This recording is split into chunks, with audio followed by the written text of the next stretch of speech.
नमस्ते। आज हम एक बहुत ही प्यारे से कार्टून के अंदर छिपी कहानी कहने की कला को समझने वाले हैं। देखिए, ये सिर्फ बिल्ली के बच्चों को बचाने की कहानी नहीं है, बल्कि ये इस बात का एक जबरदस्त उदाहरण है कि कैसे एक छोटे से आइडिया को एक पूरी इमोशनल कहानी में ढाला जाता है। तो चलिए शुरू करते हैं। तो कहानी शुरू होती है बस इस एक लाइन से। अब देखिए इसमें मजेदार बात क्या है। ये एक अकेली लाइन एक ही झटके में पूरी स्टेज सेट कर देती है। मासूमियत है, जरूरत है और सबसे जरूरी एक कमजोरी का एहसास। मतलब माँ जा रही है और बच्चे अकेले रह गए। बस यहीं से टेंशन बिल्ड होना शुरू हो जाती है। और माँ के जाते ही कहानी हमें सीधा पहले एक्ट में ले आती है, एक अचानक आया हुआ संकट। देखिए कहानी कितनी तेजी से मामले को गंभीर बना देती है। एक तरफ है बेसहारा अकेले बिल्ली के बच्चे और दूसरी तरफ बाहर से आया एक खतरा, एक कुत्ता। ये सिंपल सा कंपैरिजन, ये तुलना फौरन एक तनाव पैदा कर देती है। अब क्या होगा? कौन बचाएगा इन्हें? और ठीक यहीं पर एंट्री होती है हमारे हीरोज की, मतलब उन बच्चों की।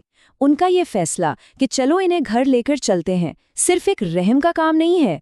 असल में ये कहानी का पहला बड़ा टर्निंग पॉइंट है। यही वो पल है जब वो प्रॉब्लम को समझते हैं और उसे सुलझाने की जिम्मेदारी उठाते हैं। तो उन्होंने बचाने का फैसला तो कर लिया, पर कहानी यहीं खत्म नहीं होती, बल्कि ये हमें कहानी के दूसरे और सबसे ज्यादा एक्शन से भरे हिस्से में ले जाती है, द रेस्क्यू मिशन। ये स्टोरी टेलिंग का एक क्लासिक नियम है। एक प्रॉब्लम को सॉल्व करो तो अक्सर दूसरी खड़ी हो जाती है। बच्चों को कुत्ते से बचाकर घर लाना एक जीत तो थी, लेकिन अब एक नया चैलेंज सामने है। बिल्ली के बच्चे तो पूरे घर में भाग रहे हैं। इससे कहानी में रफ्तार बनी रहती है। अब ये जो भाग दौड़ है ये ऐसी ही रैंडम नहीं है, इसमें भी एक स्ट्रक्चर है। यहाँ देख सकते हैं कि ये एक मिशन जैसा है जिसके कई स्टेप्स हैं। पहले वो सब इधर उधर भागते हैं, फिर एक अलमारी पर चढ़ जाता है, एक बाल्टी में छिप जाता है और आखिर में सब पकड़े जाते हैं। हर स्टेप अपने आप में एक छोटा चैलेंज है। कहानी बनाने वाले अक्सर एक टेक्निक का इस्तेमाल करते हैं जिसे हम कह सकते हैं कंट्रोल्ड केओस या नियंत्रित अराजकता। स्क्रीन पर तो सब कुछ बिखरा हुआ गड़बड़ लगता है, पर कहानी के नजरिए से देखें तो सब कुछ कंट्रोल में है। यही गड़बड़ हमें बांधे रखती है और हमारे हीरोज का इरादा दिखाती है। इतनी भाग दौड़ के बाद बच्चे एक लॉजिकल सोल्यूशन पर पहुंचते हैं। वो एक बॉक्स बनाते हैं। ये काम सीधे सीधे पिछली प्रॉब्लम का जवाब है, यानी बिल्ली के बच्चों के भाग जाने का। और इसके साथ ही फिजिकल रेस्क्यू वाला फेज खत्म होता है। लेकिन जैसे ही एक प्रॉब्लम सॉल्व होती है, कहानी एक ज्यादा गहरा मोड़ लेती है। अब हम फिजिकल मुश्किलों से आगे बढ़कर एक नई और ज्यादा इमोशनल चुनौती की तरफ बढ़ रहे हैं। इस पॉइंट पर आकर बच्चों ने हर वो जरूरत पूरी कर दी है जो सोची जा सकती है।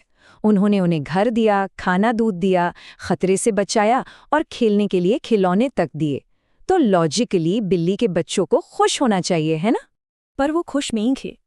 और यहीं से उठता है कहानी का सबसे बड़ा सवाल कि भाई इतनी देखभाल के बाद भी ये बिल्ली के बच्चे अब भी उदास क्यों हैं? यही वो सवाल है जो इस सिंपल सी रेस्क्यू स्टोरी को एक अलग ही गहराई देता है। मामला अब सिर्फ फिजिकल सेफ्टी का नहीं रह गया है। और फिर आता है वो आहा मोमेंट, वो एहसास का पल। एक बच्चे को समझ आता है, लगता है इन्हें अपनी मम्मी की याद आ रही है। ये कहानी का दिल है। उन्होंने बाहर की प्रॉब्लम तो सॉल्व कर दी थी, लेकिन असली प्रॉब्लम तो इमोशनल थी। और इसी एहसास के साथ हम कहानी के आखिरी पड़ाव यानी फिनाले में आते हैं, जो पूरी तरह से उस असली इमोशनल प्रॉब्लम को सुलझाने के लिए है, परिवार का रियूनियन। और देखिए ये आखिरी पड़ाव कितनी तेजी से पूरा होता है। कोई फालतू की देर नहीं। बच्चे माँ को ढूंढने का फैसला करते हैं, वो उन्हें मिल जाती है और बिल्ली के बच्चे दौड़कर अपनी माँ के पास चले जाते हैं। एकदम सीधा और दिल को छूने वाला सल्यूशन। ये स्लाइड बहुत अच्छे से दिखाती है कि कैसे कहानी सारे बिखरे हुए धागों को एक साथ जोड़ देती है। हमें माँ का नजरिया पता चलता है, वो परेशान थी, और फिर बच्चों का जवाब मिलता है, वो तो बस मदद कर रहे थे। ये बातचीत हर किसी के एक्शन को सही ठहराती है और कहानी को पूरा करती है। और आखिरी में मिलता है इमोशनल इनाम।